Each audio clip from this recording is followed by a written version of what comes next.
নমস্কার, কেমন আছো সবাই? আমি নমিতা, আমার একটা নতুন ব্লগে সবাইকে স্বাগত। জানি প্রচণ্ড গরম, এই গরমে কিন্তু সেনারাও বর্ডারে আছে, মাঠে কৃষকরা আছে, আর আমরা মেয়েরা তো সারাদিন রান্নাঘরে আছি। যাই হোক, এখান থেকে ব্লগটা শুরু করলাম, আশা করি তোমাদের খুব ভালো লাগবে। এই গরমে পজিটিভ থাকার উপায়, এই গরমে পজিটিভ থাকার জন্য, এই গরম বর্ষা শীত লাগে না, পজিটিভ থাকার জন্য নিজেদেরকে নিজেরাই পজিটিভ থাকার নিজেরাই করতে পারি। আমাদের যদি মন খারাপ থাকে না, তখন কিন্তু কিছুই ভালো লাগে না, তাই না বলো? মনের মধ্যে তো আমাদের সারাদিন কত ধরনের চিন্তা ভাবনা ঘুরপাক করতেই থাকে। এই চিন্তা ভাবনাতে কিন্তু বার হওয়াটা বড় কঠিন কাজ। তার কোনো ওষুধও নেই বা তার কোনো ডাক্তারও নেই যে মনের মধ্যে যে হয়তো চিন্তা ভাবনাটা বার করার মতন।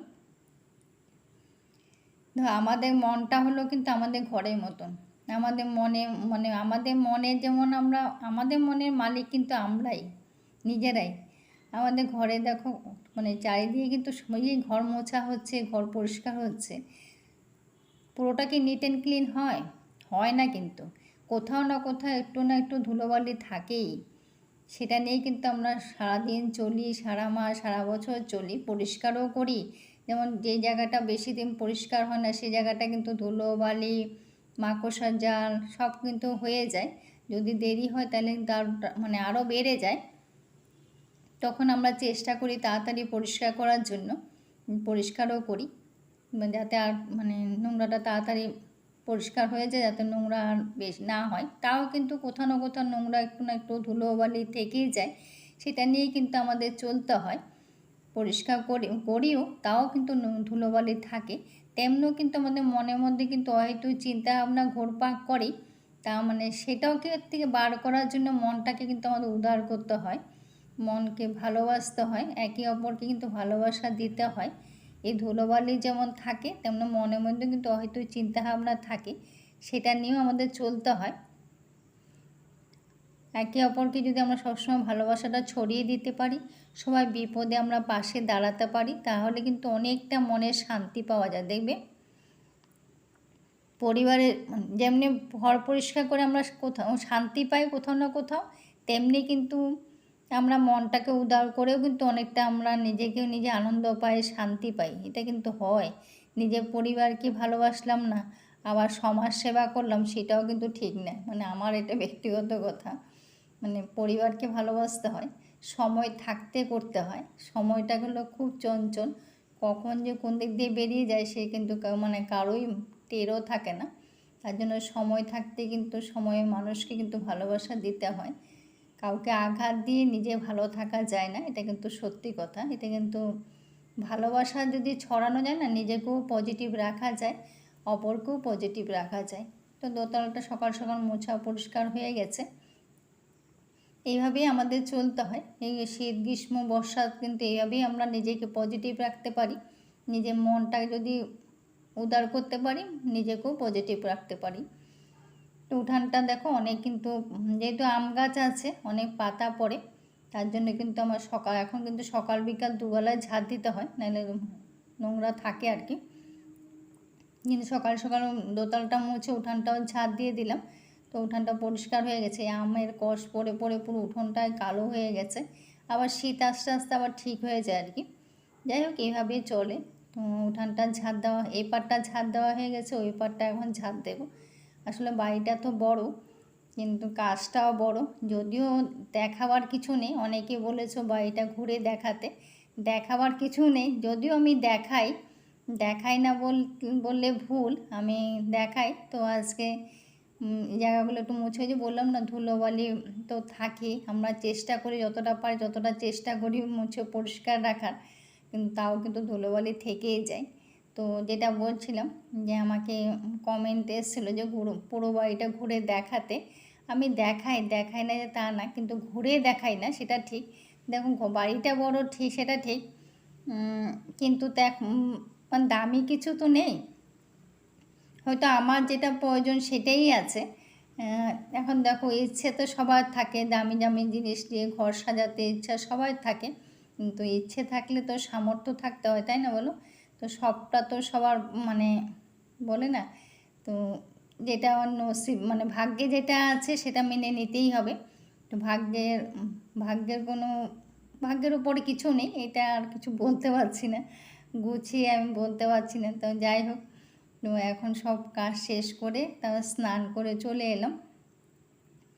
তো চেষ্টা করব কোনো একদিন আমি ঘরটা ঘুরে দেখাবার চেষ্টা করব, কিন্তু আমার ঘরে কিন্তু কোনো দামি জিনিস নাই যে জিনিসটা দিয়ে দেখাবো, তোমাদের ভালো লাগবে বা মানে দেখতে আনন্দ লাগবে, তেমন কোনো জিনিসপত্র কিন্তু নেই আমার কাছে। মানে যেটা আমার প্রয়োজন, যেটা দিয়ে না হলে মানে দিন চলে যাচ্ছে, সেটাই মানে বলবো, আর কিছু মানে বলতে পারছি না। তো সেইভাবে চলছে আর কি। তো পুজো টুজো দেওয়া হয়ে গেছে, অফ ক্যামেরা পুজো দেওয়া হয়ে গেছে। পুজো দিয়ে এখন বাসনগুলো তো আমরা সবাই ধুয়ে রাখি, ঠাকুর বাসনগুলো তো আবার রাতের জন্য ধুয়ে রাখি। তো সেটাই করে নিচ্ছিলাম, পুজো দেওয়া হয়ে গেছে, তো বাসনটাও ধুয়ে রাখলাম আর কি। ধুয়ে টিয়ে একবার নিচে চলে যাব। তো নিচে স্নানের সময় কাপড়গুলো কেচে রেখেছিলাম, তখন দেওয়া হয়নি, তো এখন দিয়ে দিচ্ছি। যদি আজকে রোদটা মানে সকাল সকাল মানে একবার উঠে একবার যায় আর কি, মেঘলা হয়ে আছে, কিন্তু গরমটা যেন আরও বেড়ে যাচ্ছে। তো এইটা গরমটা আরও বাড়ছে দিন দিন, জানি না এটা কতদিন থাকবে।